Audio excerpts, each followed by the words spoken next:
NTR health university పేరుని YSR health యూనివర్సిటీగా పెట్టినప్పుడు తప్పని చెప్పిన వాడిని మొట్టమొదట నేనే. ఎందుకంటే ఎన్టీఆరే రాష్ట్రంలో ఉన్నటువంటి మెడికల్ కళాశాలన్నిటిని ఒక ప్లాట్ఫామ్ మీదకి తీసుకొచ్చి పెట్టారు కాబట్టి, ఆయన బతికున్నప్పుడు ఆయన పేరు పెట్టుకోలేదు. హెల్త్ యూనివర్సిటీ అనే పెట్టారు. ఆయన చనిపోయాక ఆ పేరు పెట్టారు.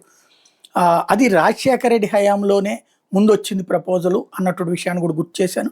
చంద్రబాబు గారు ఎన్టీఆర్ హెల్త్ యూనివర్సిటీ అన్నటువంటి దాన్ని అద్భుతంగా ముందుకు తీసుకెళ్లే ప్రయత్నం కూడా చేసుకొచ్చారు. అట్లాంటి దాని పేరు మార్చడం కరెక్ట్ కాదన్నాడు.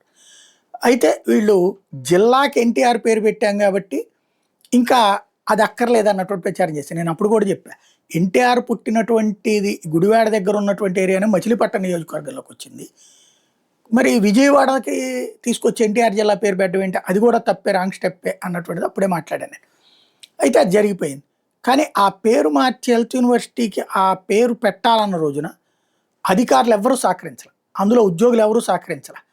చివరికి బలవంతంగా పెట్టారు. అదే ఇప్పుడు వచ్చేటప్పటికి ఆ ప్రభుత్వం దిగిపోగానే పగలగొట్టేశారు, అవన్నీ ధ్వంసం చేసి పడేశారు. ఎన్టీఆర్ హెల్త్ యూనివర్సిటీ, ఇదే వైఎస్ఆర్ హెల్త్ యూనివర్సిటీ అన్న పేరుని అసలు ఇవన్నిటిని కూడా ధ్వంసం చేసి వదిలిపెట్టారు. ఎన్టీఆర్ పేరు కూడా పెట్టేశారు. తర్వాత ఆ గొడవంతా జరిగిన ఒక 6 నెలల తర్వాతన వీళ్ళు చట్ట ప్రకారం ఎన్టీఆర్ యూనివర్సిటీ అని పేరు మార్చారు. ఇప్పుడు నాగార్జున యూనివర్సిటీలో ఇంజనీరింగ్ కాలేజీకి వైఎస్ రాజశేఖర రెడ్డి పేరు పెట్టారట.